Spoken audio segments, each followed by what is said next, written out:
ভাবছো আমি কি করছি?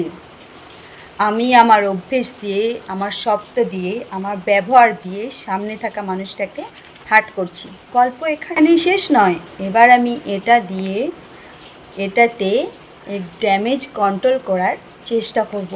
সরি গো, আমার ভুল হয়ে গেছে।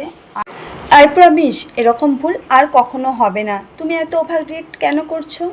এই বলে তুমি সেই মানুষটাকে আটকে দেবে।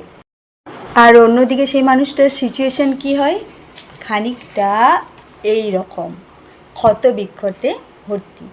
বাইরের দিকটা সে সবাইকে দেখাবে সে খুব হাসি খুশি, কিন্তু ভেতর দিকটা ক্ষতবিক্ষতেই ভর্তি। আসলে একই ভুল বারবার করার পরেও ক্ষমা চেয়ে নেওয়া, সেই মানুষটিকে ক্ষমা করে দেওয়া ইজ নট পসিবল। কারণ ততক্ষণে সামনের থাকা মানুষটি তোমার প্রতি একটা অবিশ্বাস জন্মগ্রহণ করে নেয়। তাই সময় থাকতে শুধরে নাও, নিজেকে ঠিক করে নাও।